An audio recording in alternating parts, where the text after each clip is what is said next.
Here with Concordia head women's basketball coach Drew Olson to preview the 2025-26 season. As we record this, about a week and a half away from the first official game of the new year. It's year 20 for you. I don't know if you could remember something from each year along the line if we went through, but what maybe stood out to you about your first year now that it's year 20? Oh, first year was very interesting. I have lots of regrets about that year. Just like I feel like I could have been a better coach for that team. I remember a couple things vividly. I remember the very first game at York, and Danae Koopman, now Danae Eitzman, asking me if I was nervous, and I lied and I said no, but I was. Thankfully, we had a good team and had a good season. I also remember some of the mistakes I made, and Amber Quinn putting me in my place a few times, and so I was blessed to have some awesome players that helped me grow as a coach and give me the grace that I needed, because I had a lot to learn that year.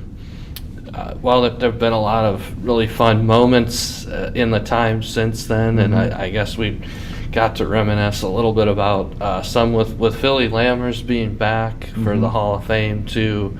But wanted to talk about this season and coming off maybe a little bit of a weird feeling and not making the national tournament. How did that kind of impact the off season and how you approached going into this year?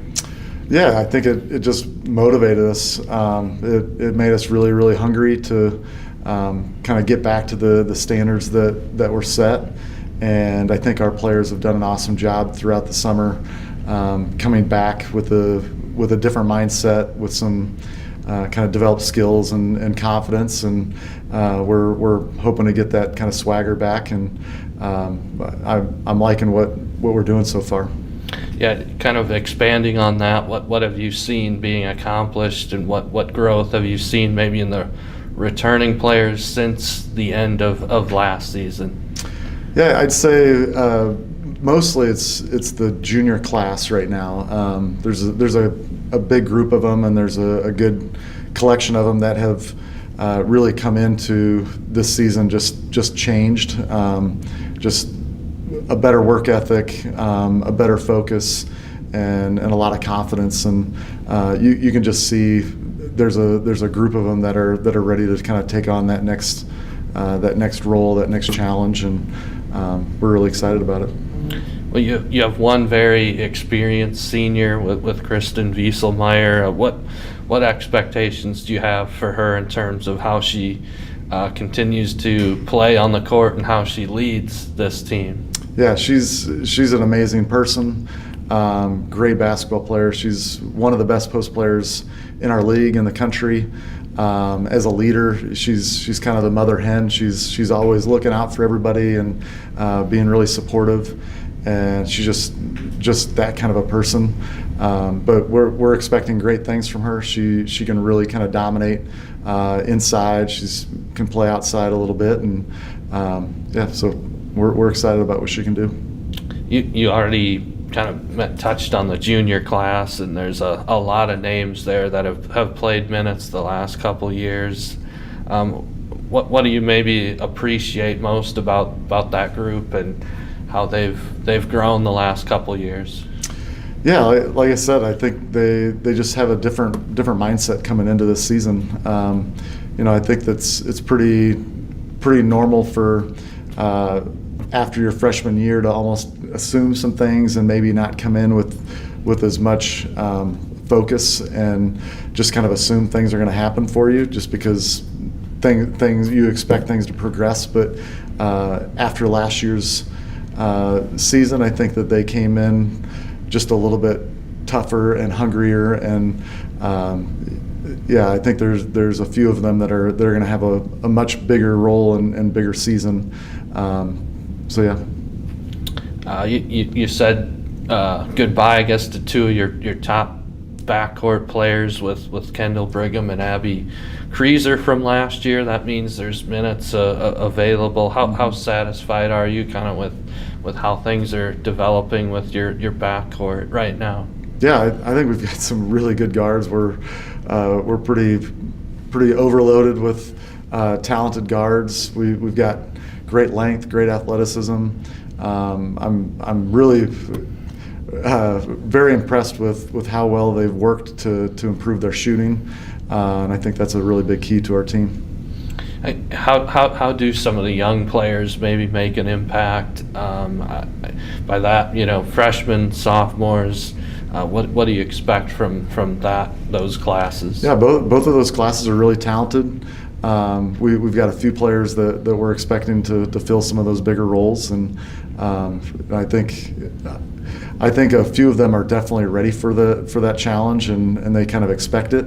And now it's just a matter of allowing that talent to kind of play out on the court. And like I said, I think there's about 3 or 4 of them that are very ready for that opportunity.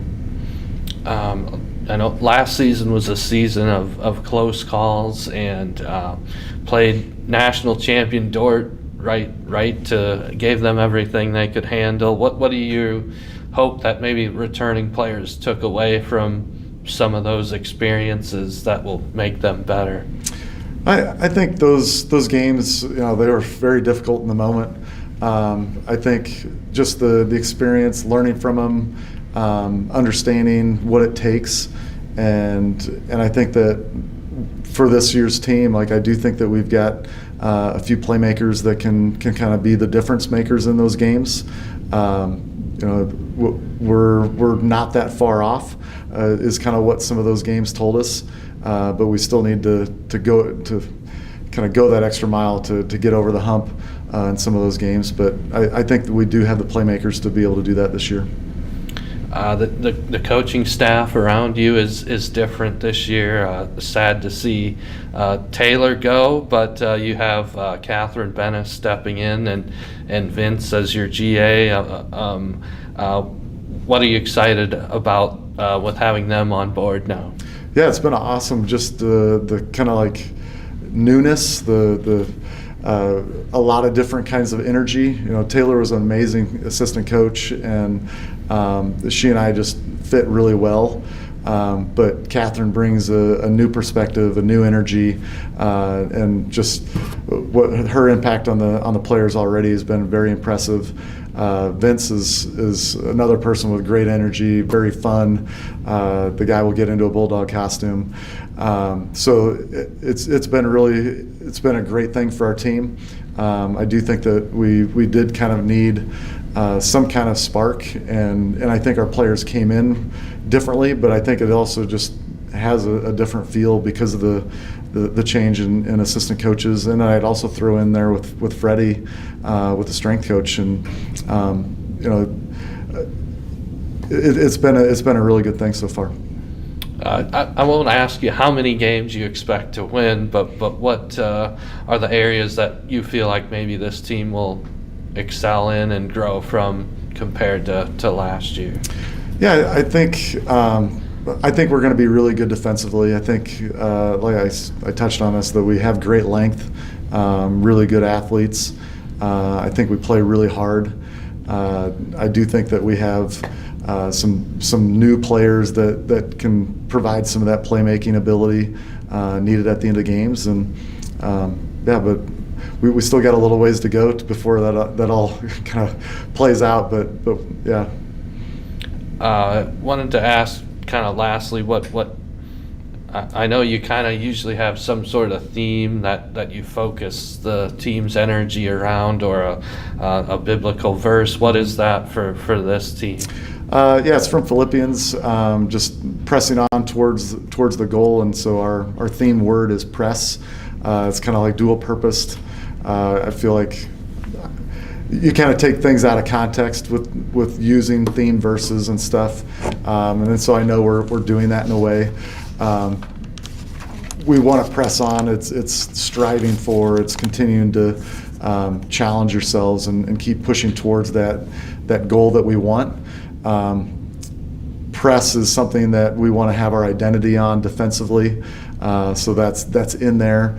But it's a nice thing because we can kind of always turn it back to really what that verse is about, which is pointing our eyes towards Christ, which is the ultimate goal. Regardless of how our season goes, wins and losses, the ultimate prize is Christ. I was going to finish with some quick off-topic type of questions. All right.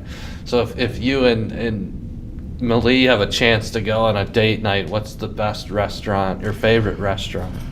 Well, a lot of times we're sticking in Seward. We're La Cocina or La Carreta.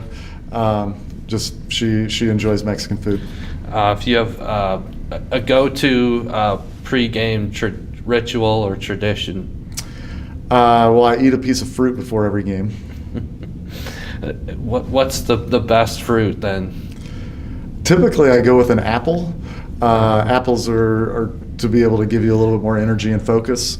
But if for some reason we don't have an apple, any fruit will do. If you had to pick a singer or a band to play in Bulldog Stadium, who would you choose? Coldplay. Okay. What was something fun you were able to do over the summer? My family, we went to Rocky Mountain National Park, which was really cool. I know who some of them are, but favorite professional sports team? I mean, which sport are we talking? Well, which one do you get the most? Which one interests you the most, I guess? I love Steph Curry. I love watching the Warriors. I was a huge Spurs fan back in the day with Duncan and Ginobili and Parker. So yeah, I'd say them. UConn women's basketball. So with Gino. You're jumping on the bandwagon of the good teams. Always, Jake. Malie says that too, but I just like good basketball, and that might change, but I'm going to gravitate towards people that play good basketball.